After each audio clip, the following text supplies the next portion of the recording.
자기야, 완전 꽉 찼다. 그치? 너무 좋다. 근데 그 여자는 언제 죽는 거야? 그 인간? 의사가 몇 달 못 간다고 했어. 위암 사기인데 지가 살아봤자지. 생명이란 게 참 질겨. 그 여자 죽으면 앞으로는 식당에서 이렇게 몰래 할 일도 없겠네. 요즘 기운도 없어 보이던데. 좀만 기다려. 근데 난 이렇게 식당에서 몰래 하는 게 더 짜릿해. 자기 오늘은 평소보다 더 세네. 이 좋은 걸 그 여자만 느꼈던 거야? 자기야, 너무 좋아. 나 조금 있으면 홍콩 갈 것 같아. 아, 나도 오늘 감이 너무 좋다. 그 여자가 알면 얼마나 비참할까? 병실에서 울고불고 난리겠지. 빨리 죽었으면 좋겠다. 근데 자기 매번 느끼지만 네 몸은 진짜 너무 끝내준다. 그들은 오늘도 저의 고통을 비웃으며 욕정을 채우고 있습니다. 지금은 세상 누구보다도 짜릿하고 행복할 거예요. 하지만 그들은 앞으로 자신들에게 닥칠 엄청난 파멸을 전혀 예상하지 못하고 있습니다. 안녕하세요. 저는 김정희 59세입니다. 위암 사기, 제 시간은 이제 몇 달도 남지 않았어요. 숨을 쉴 때마다 뼈가 시리고 거울 속 제 얼굴은 이미 유령 같아요. 손은 뼈만 남아 떨리고 눈은 푹 꺼져 빛을 잃었죠. 하지만 제 가슴을 가장 찢는 건 남편이 상간녀와 저를 조롱하며 식당 주방에서 때로는 차 안에서 심지어 우리 집 근처 골목에서 이제는 거의 대놓고 연애질을 하고 있어요. 그들은 제 죽음을 기다리며 비웃고 있어요. 제 마지막 소망은 아들이 결혼하는 걸 보는 거예요. 하지만 제 몸의 변화를 보면 이 소원은 이루어지지 않을 것 같아요. 저는 지금 너무 비참합니다. 얼마 남지 않은 제 목숨이지만 저도 저들에게 꼭 복수를 하고 싶어요. 저는 곧 이 세상에 없을지도 모르지만 댓글로 제 한을 위로해 주세요. 제 죽음 이후 저 인간들의 악행이 만천하에 퍼질 수 있게 이 얘기를 공유해 주시고 구독, 좋아요로 많이 사람이 볼 수 있게 해주세요. 저는 제주도 소도시에서 아들과 조용히 살아가던 평범한 여성이었어요. 20년 전 남편과 결혼하며 새 삶을 꿈꿨죠. 남편은 한라식당을 운영하며 동네에서 유명했어요. 고소한 된장찌개, 바삭한 고등어구이, 따뜻한 김치찌개로 손님들 발길이 끊이지 않았죠. 식당 입구엔 한라산처럼 든든한 밥상이라는 간판이 걸려 있었어요. 저는 서빙과 계산을 도우며 그의 꿈을 함께 꾸었어요. 아들이 태어나고 아들의 웃음이 제 삶의 전부가 됐어요. 이제 아들은 27살 대학에서 경영학을 공부하는 청년이에요. 매일 아침 6시 식당 문을 열며 커피 향이 퍼졌어요. 아들이 엄마 아침에 된장국 먹고 싶어 라고 말하면 미소를 지으며 주방으로 향했죠. 아들의 까만 눈동자가 반짝일 때면 세상 모든 고단함이 사라졌어요. 남편은 식당 오픈 준비해야 해라며 일찍 나갔지만 저녁이면 같이 밥을 먹었어요. 낡은 식탁 위에 놓인 된장찌개 냄비에서 김이 모락모락 피어올랐죠. 정희야, 오늘도 고생했어. 남편의 손을 잡고 잠드는 밤, 그게 행복인 줄 알았어요. 오전엔 동네 시장을 걸었어요. 벚꽃이 흩날리는 좁은 골목, 생선 비린내와 과일 향이 뒤섞인 공기, 상인들의 웃음소리. 멀리 한라산 자락이 아침 안개 속에 어렴풋이 보였어요. 시장에서 정희 씨, 오늘도 장 보러 왔어? 네, 아들 좋아하는 고등어 사러요. 할머니가 건네준 미역 한 줌. 이거 가져가서 아들 끓여줘. 라며 웃는 얼굴. 그 따뜻함이 좋았어요. 저녁엔 아들과 드라마를 보며 남편을 기다렸어요. 로맨스 장면에서 남편도 예전에 저한테 이렇게 로맨틱했는데라며 혼잣말을 했죠. 남편은 식당이 잘 돼야 아들 결혼 자금 된다. 는 말은 했지만 최근 들어 늦게 들어오는 날이 많아졌어요. 전화도 자주 받지 않았죠. VIP 손님들 접대하느라 바빠. 라며 웃었지만 그의 눈빛은 어딘가 어색했어요. 셔츠에서 나는 낯선 향수 냄새, 주머니에서 나온 알 수 없는 영수증. 사업이 잘 되려면 어쩔 수 없지라며 스스로를 다독였어요. 아들이, 아빠 왜 이렇게 늦어? 라고 물으면 식당에서 돈 벌고 있어. 아들아라고 답했죠. 그때는 몰랐어요. 그 모든 게 거짓의 조각이었단 걸. 요즘 몸이 이상했어요. 배가 묵직하고 소화가 안 됐죠. 피곤함이 하루 종일 따라다녔어요. 나이 탓인가 식당 일로 무리했나 했죠. 하지만 통증이 심해졌어요. 배를 누르면 날카로운 통증이 올라왔고 밤이면 잠을 이루지 못했어요. 뜨거운 물수건을 배에 올려놓고 통증을 달래보려 했지만 소용없었죠. 아들을 학교에 보내고 병원에 갔어요. CT를 찍고 차가운 복도에 대기했다 진료실에 들어갔어요. 의사 선생님의 표정이 굳어 있었어요. 김정희님, 위암 사기입니다. 전이가 진행됐어요. 간과 폐로 퍼졌습니다. 길어야 6개월, 어쩌면 3개월. 머리가 멍했어요. 뭐라고요? 사기? 그럼 아들은요? 아들 결혼도 못 보고 목소리가 떨렸어요. 의사는 조용히 말했어요. 치료로 시간을 조금 벌 수 있습니다. 가족과 상의하세요. 정신력이 중요합니다. 병원 문을 나서며 다리가 후들거렸어요. 제주 시내의 차가운 바람이 뺨을 스쳤지만 눈물만 멈추지 않았어요. 집으로 돌아오는 길 한라산이 흐릿하게 보였어요. 늘 위험 있게 서 있던 산이 오늘은 왜인지 작아 보였죠. 아들이 엄마 오늘 뭐해? 라고 물으면 웃어야 할 텐데 그 생각만으로 가슴이 찢어졌어요. 남편에게 전화했지만 또 받지 않았어요. 불길한 느낌이 온몸을 휘감았어요. 집에 돌아와 아들을 안고 울었어요. 엄마, 왜 울어? 아들이 묻자 그냥 엄마가 피곤해서 그래라고 둘러댔죠. 하지만 심장은 이미 산산조각이 나 있었어요. 남편에게 암 진단을 말했어요. 그의 눈빛은 흔들렸지만 곧 무표정으로 바뀌었죠. 식당에 단골 손님 많아. 나중에 얘기하자. 라며 눈을 피했어요. 그날 밤 그는 더 늦게 들어왔어요. 정희야, 너도 알잖아. 사업이 바빠. 그의 말엔 따뜻함이 없었어요. 아들이 아빠 언제 와? 라고 물으면 곧 온대 아들아라고 둘러댔지만 가슴은 점점 더 무거워졌어요. 어느 날 밤 아들을 재운 뒤 남편의 차 블랙박스를 확인했어요. 그의 전화기를 몰래 봤을 때 오늘 밤 식당에서라는 메시지를 보고 의심이 커졌기 때문이죠. 블랙박스 음성에는 남편과 상간녀가 차 안에서 키스하고 더 깊은 행위를 나누는 소리가 적나라하게 담겨 있었어요. 심장이 내려앉았어요. 그리고 제 병을 조롱하는 대화가 이어졌어요. 자기 그 여자 몇 달 안 남았다며? 우리 곧 자유다. 그 인간? 의사가 3개월도 못 간다고 했어. 위암 사기인데 뭐 살아봤자지. 생명 참 즐겨. 그 여자 죽으면 식당도 완전히 우리 거지? 요즘 기운도 없어 보이던데. 좀만 기다려. 난 이렇게 몰래 하는 게 짜릿해. 그 여자가 병실에서 울고 있을 생각하면 더 좋아.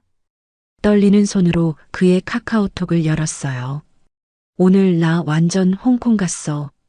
너무 좋았어 사랑해 자기야. 그 인간 죽으면 우리도 완전 자유야. 라는 메시지가 눈을 찔렀죠. 휴대폰을 떨어뜨렸어요. 내가 죽어가는데 어떡해? 눈물이 쏟아졌어요. 상간녀는 제 병을 알면서도 남편과 그런 짓을 했어요. 메시지엔 저를 조롱하는 대화가 가득했어요. 그 여자 점점 약해지는 거 보인다. 병실에서 울고불고 난리겠지. 빨리 가면 좋겠다. 근데 자기 오늘 느낌이 너무 좋았어. 그 여자가 알면 얼마나 비참할까? 우리 이러는 거 보면 심장마비로 먼저 갈지도 하. 특히 충격적인 건 상간녀의 메시지였어요. 오빠 재산 이제 우리 거지? 근데 아들 결혼시키려면 돈 많이 들 텐데. 아들? 그 녀석은 어른이니까 알아서 잘 살 거야. 신경 쓸 거 없어. 아들을 돈 먹는 짐처럼 여기는 태도에 치가 떨렸어요. 아들의 결혼, 그 아이의 행복한 미래를 꿈꾸는 제 소망을 짓밟는 말이었죠. 아들만 아니었다면 그 자리에서 무너졌을 거예요. 밤새 아들을 바라보며 울었어요. 엄마가 지켜줄게. 내 결혼 꼭 보고 갈게. 그렇지만 제 몸은 이미 무너지고 있었죠. 남편의 한라식당은 동네에서 사랑받았지만 그 이면엔 추악한 비밀이 있었어요. 어느 날 식당에 회계장부를 가지러 갔다가 주방에서 이상한 소리를 들었어요. 문틈으로 보니 남편이 바지를 내린 채 의자에 앉아 있고 상간녀가 그의 앞에 무릎을 꿇고 연신 고개를 움직이고 있었어요. 남편은 한 손으로 상간녀의 머리를 잡고 다른 손으로 그녀의 가슴을 만지며 만족스러운 표정을 짓고 있었죠. 주방의 기름 냄새와 그들의 숨소리가 뒤섞여 메스꺼웠어요. 근데 자기야 난 그 여자 병원비도 아까워. 빨리 가면 우리 돈 아끼는 건데. 그러게. 그 인간이 버티는 것도 짜증나. 아들 결혼 비용도 돈 먹는 일이야.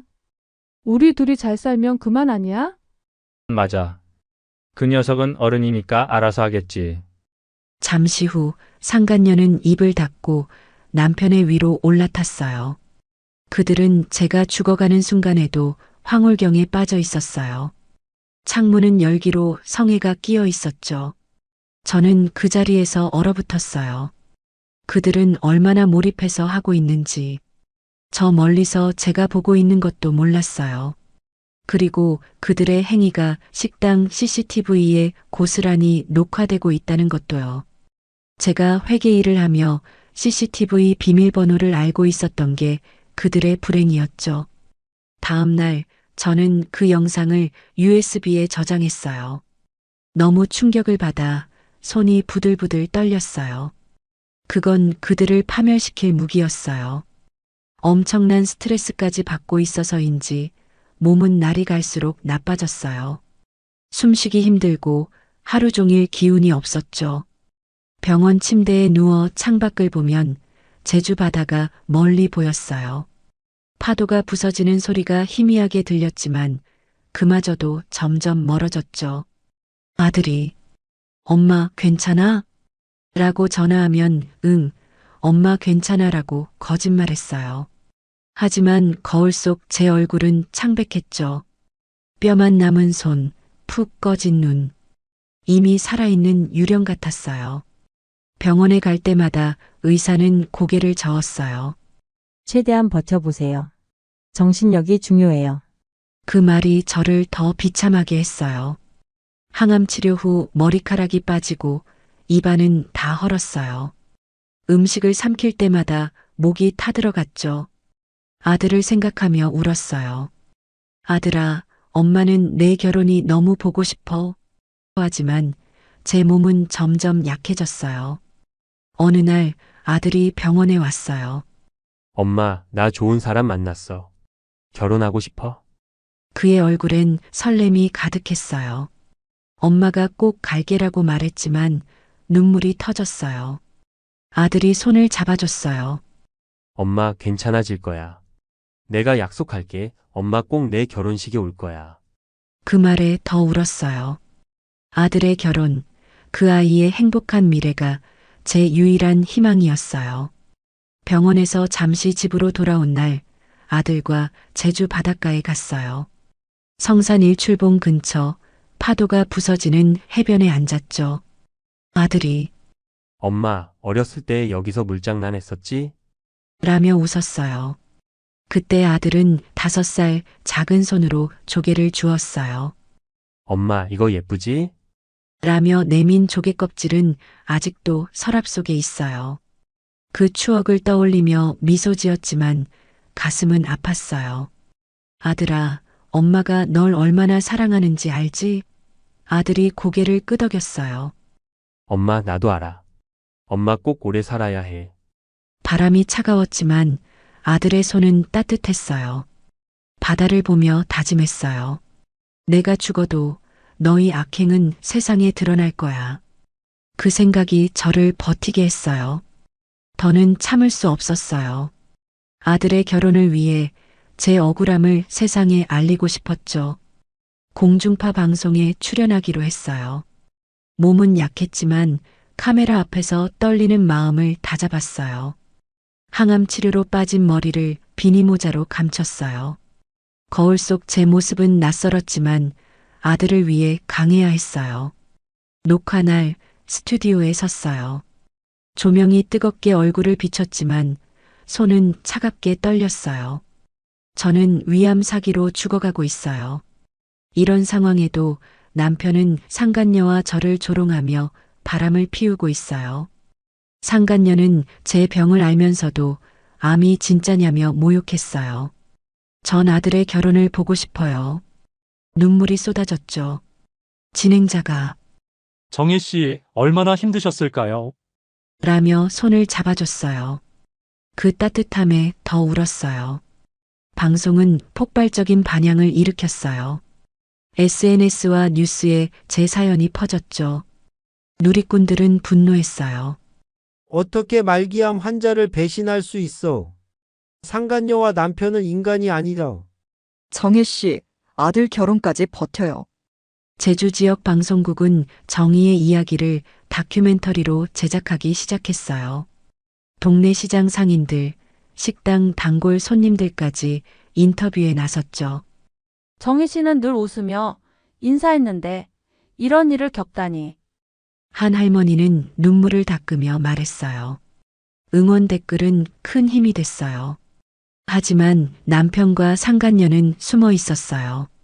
상간녀가 SNS에 억울한 사람 많다는 글을 올렸다는 소문을 들었어요. 그 뻔뻔함에 치가 떨렸죠. 아들이 엄마, 사람들이 아빠 욕해. 라며 속상해했어요. 저도 아들을 보면 마음은 아팠지만 저는 어쩔 수 없었어요. 홀로 소송을 준비했어요. 상간녀에게 손해배상 소송을 걸었죠.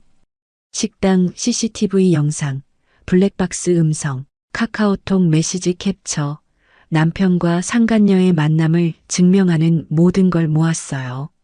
매일 밤 아들을 재운 뒤 눈물로 서류를 정리했죠. 병원에서 받은 진단서, 약 봉투까지 챙겼어요. 몸은 약해졌지만 아들을 위해 싸워야 했어요. 법정에 섰을 때 상간녀는 뻔뻔했어요. 변호사와 함께 앉아서 저를 비웃는 듯 했죠. 변호사가 말했어요. 김정혜 씨의 위암 사기는 과장된 것일 가능성이 있습니다. 건강했던 사진도 제출했으니 확인이 필요합니다. 1년 전 아들과 제주 바닷가에서 찍은 사진을 증거로 들이밀었어요. 그때 저는 웃고 있었지만 그 사진 뒤엔 이미 소화불량으로 고통받던 날들이 있었죠. 제 병을 부정하는 말에 피가 거꾸로 솟았어요. 떨리는 목소리로 반박했어요. 저는 매일 죽음과 싸우고 있어요. 이 소송은 아들을 지키기 위한 겁니다. 상간녀는 제 병을 알면서도 지금도 남편과 그 짓을 즐기고 있어요.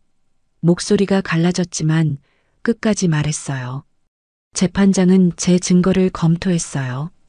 CCTV 영상, 메시지, 상간녀가 그 여자 빨리 갔으면 좋겠다고 한 대화까지. 몇 달 후 승소했어요. 손해배상 3천만 원. 하지만 이 정도까지는 생각하지 못했는데 상간녀는 다시 항소했어요. 제 병원 소견서를 위조라 몰며 디지털 포렌식까지 요청했어요. 병원에서 원본 소견서를 다시 떼어 제출했지만 그 과정이 제 몸을 더 망가뜨렸어요. 스트레스가 암을 악화시켰죠. 항암 치료 후 어지럼증이 심해졌고 병원 복도를 걷다 쓰러진 적도 있었어요. 남편은 법정에 나타나지 않았어요. 뒤에서 상간녀를 부추기며 소송 전략을 짜줬어요. 어느 날 불륜 사건을 다루는 유튜버 진실의 칼에게 연락이 왔어요. 제 방송을 보고 분노했다고 했죠. 제주 시내의 작은 카페에서 만났어요. 낡은 나무 테이블 위에 커피 잔이 놓여 있고 창밖으로 한라산이 멀리 보였어요. 카페엔 제주 특산물인 한라봉 향초 냄새가 은은하게 퍼졌죠. 그가 말했어요. 정혜 씨, 이런 억울함은 세상에 알려야 해요. 제가 돕겠습니다. 그의 눈빛은 단호했어요. 망설였어요. 아들이 더 상처받을까봐 걱정돼요.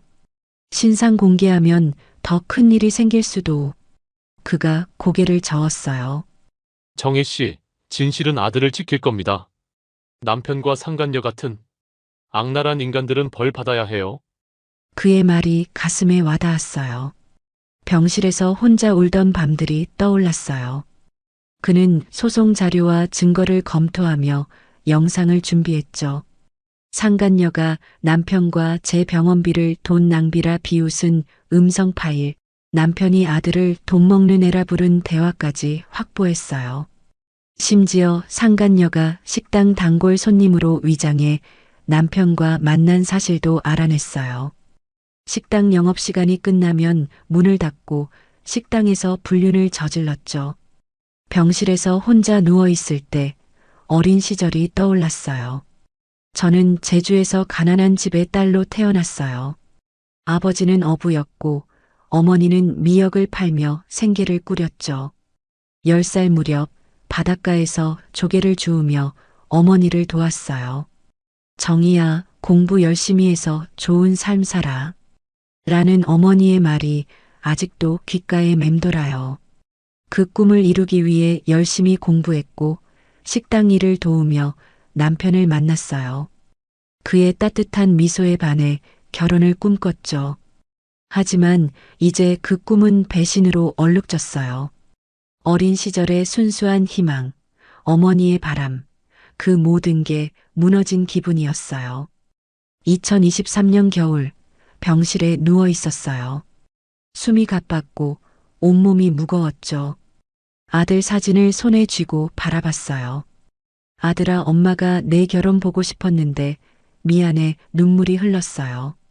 간호사가 정희 씨, 괜찮으신가요? 라고 물었지만 대답할 기운도 없었어요.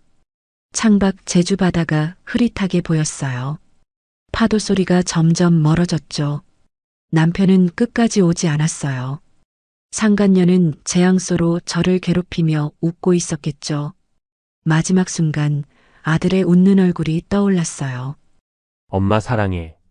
라는 그의 목소리가 제 전부였죠. 그해 겨울 저는 죽었습니다. 아들의 결혼을 보지 못한 채 그 꿈은 이루지 못했어요. 하지만 제 한은 끝나지 않았어요. 유튜버 진실의 칼이 제 한을 풀어주기로 약속했어요. 안타깝게도 김정혜 씨가 세상을 떠났습니다. 위암 사기, 27살 아들을 남기고요. 하지만 남편과 상간녀는 뻔뻔해요. 상간녀는 정혜 씨의 병을 부정하며 재판에서 암이 진짜냐고 모욕했어요. 정혜 씨를 그 인간이라 부르며 병원비를 낭비라고 비웃었어요. 여기 한라식당 CCTV 영상입니다. 남편과 상간녀가 주방에서 추악한 짓을 하는 장면이에요.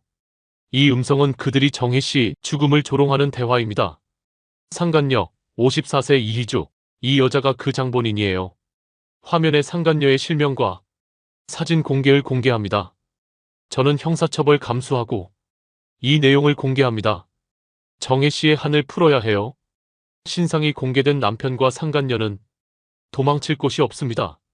남편의 식당은 문을 닫았고 단골들은 그런 인간이 운영하는 식당, 누가 가? 라며 등을 돌렸어요. 시장 상인들은 한라식당은 이제 망했어. 라며 수군거렸죠. 상간녀는 SNS를 비공개로 바꿨지만 직장 동료들이 그녀를 손가락질하고 있죠.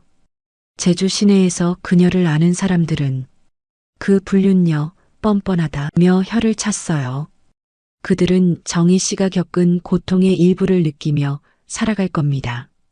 여러분, 이 영상을 공유해 정혜 씨의 한을 풀어주세요. 구독, 좋아요로 정의가 살아있음을 보여주세요. 댓글로 돌아가신 정혜 씨를 위로해주세요. 복수는 이제 시작입니다. 정의의 이야기는 제주 지역 사회를 뒤흔들었어요. 동네 시장에서 상인들은 모여 정의를 추모했어요. 정혜 씨, 그렇게 착한 사람이었는데. 한 할머니는 미역을 정리하며 눈물을 훔쳤죠. 지역 신문은 정의의 이야기를 일면에 실었어요. 제주 여성의 비극, 불륜의 대가라는 제목 아래 정의의 병원 사진과 아들의 인터뷰가 실렸죠. 아들은 엄마는 제 결혼을 보고 싶어 했어요. 그 꿈을 지켜주고 싶었는데 라며 울먹였어요. 지역 여성단체는 김정희를 위한 정의 캠페인을 시작했어요. 제주시청 앞에서 촛불 집회를 열었고 수백 명이 모여 정의의 이름을 불렀어요.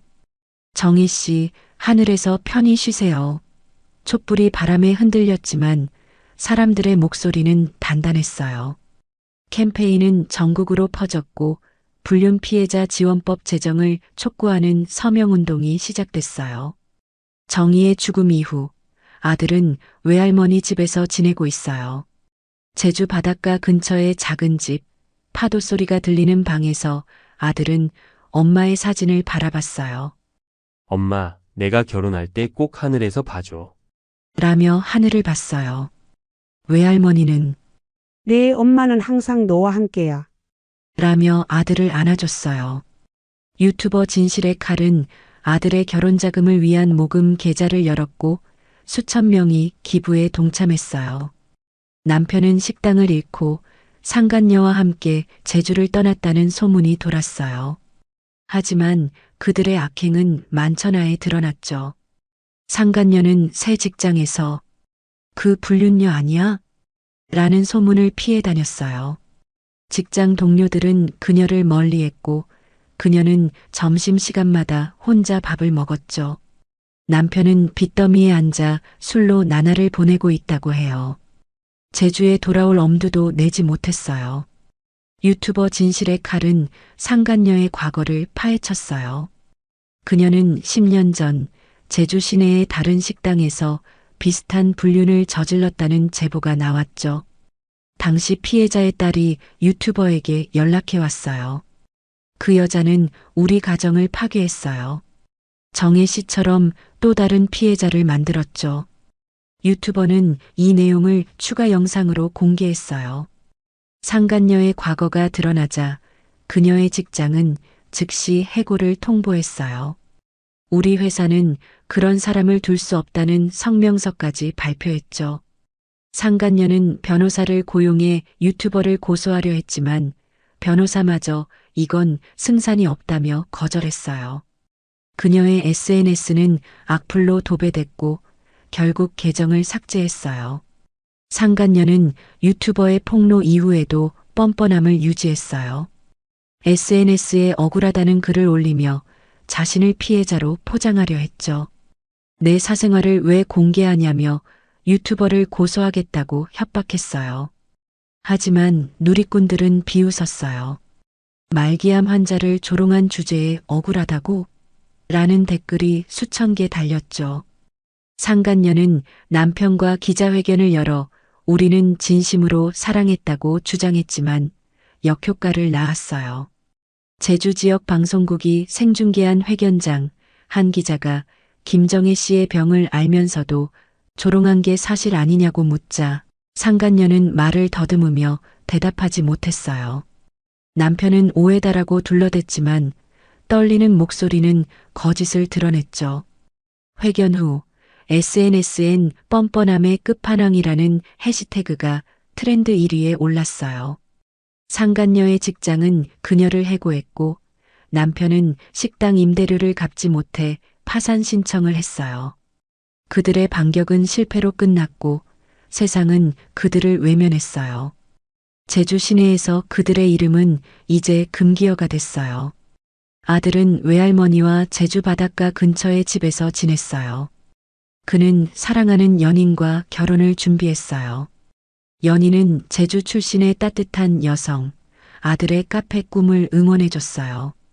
결혼식은 성산 일출봉 근처 해변에서 열렸어요. 파도가 부서지는 소리 속 아들은 하늘을 보며 엄마 보고 있지? 나 행복해. 라고 속삭였어요. 외할머니는 너희 엄마가 하늘에서 웃고 있을 거야. 라며 눈물을 닦았죠. 결혼식엔 제주 지역 주민들이 모여들었어요. 시장 할머니, 식당 단골이었던 아저씨, 심지어 유튜버 진실의 칼까지 왔죠. 그는 아들에게 내 엄마의 한을 풀었으니 이제 행복만 쌓아가 라며 포옹해줬어요. 유튜버는 아들의 결혼을 지원하기 위해 모금 캠페인을 이어갔어요. 전국에서 수천 명이 기부에 동참했고 아들은 아름다운 결혼식을 올렸어요. 아들의 미소는 정의의 소망이 헛되지 않았음을 보여줬어요. 정의의 이야기는 개인의 비극을 넘어 사회적 논쟁을 불러일으켰어요. 불륜과 배신이 가족에 미치는 영향을 다룬 다큐멘터리가 전국 방송에서 상영됐어요. 제주 지역 방송국은 김정희의 외침이라는 제목으로 1시간 분량의 특집을 제작했죠. 다큐는 정희의 병원 생활, 아들의 인터뷰, 지역 주민들의 증언을 담았어요. 시청률은 20%를 넘었고 방송 후 불륜 피해자 지원법 제정 논의가 국회에서 시작됐어요. 정희의 이름은 불륜 피해자 상담센터의 이름으로 명명되었어요. 제주 시내에 세워진 김정희 센터는 매달 수백 명의 피해자를 상담했어요. 센터 로비엔 정의의 사진과 사랑은 배신이 아니라 희생입니다라는 문구가 걸려 있었죠. 정의의 이야기는 신문 사설에도 실렸어요. 사설을 통해 타인의 고통을 외면하지 말아야 한다는 가치를 되새겼어요. 정의의 삶은 짧았지만 그녀의 파장은 실로 컸습니다.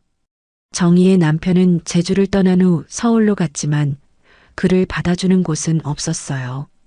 과거의 명성은 먼 기억이 되었고 그는 작은 식당에서 설거지 일을 하며 근근히 살아갔어요. 손님들은 그를 알아보고 그 불륜남 아니야? 라며 수군거렸어요. 그는 고개를 숙이고 접시를 닦았죠. 술에 취해 내가 뭘 잘못했냐고 소리치다 쫓겨난 날도 있었어요. 상간녀는 지방 소도시로 이사했지만 그녀의 과거는 끈질기게 따라다녔어요. 이웃들은 그 불륜녀라며 수군거렸고 그녀는 시장에도 나오지 못했어요. 작은 편의점에서 아르바이트를 했지만 손님들이 그녀를 피하자 사장은 해고를 통보했어요. 그녀는 낡은 원룸에서 혼자 TV를 보며 시간을 보냈죠. TV에서 정의의 다큐가 나오자 그녀는 리모컨을 집어던졌어요. 두 사람은 서로를 원망하며 갈등을 반복했다. 상간녀는 너 때문에 내 인생이 망가졌어. 라고 소리쳤고 남편은 내가 유혹하지 않았다면 이런 일 없었어. 라며 맞받아쳤다. 그들의 사랑은 증오로 변했고 둘은 결국 헤어졌어요. 제주 사람들은 그들은 서로를 벌받은 거야 라며 고개를 저었어요. 저는 이제 이 세상에 없어요. 하지만 아들을 위해 제 억울함을 위해 싸웠어요. 남편과 상간녀의 악행은 세상에 드러났고 그들은 도망칠 곳이 없어요. 아들이 행복한 가정을 꾸리는 모습을 하늘에서 지켜보고 있어요. 제 이야기가 여러분에게 용기를 줬길 바랍니다. 사랑하는 사람을 배신하지 마세요. 그 아픔은 죽음보다 깊어요. 구독, 좋아요로 이 이야기를 널리 알려주시고 댓글로 제 한을 풀어주세요. 감사합니다.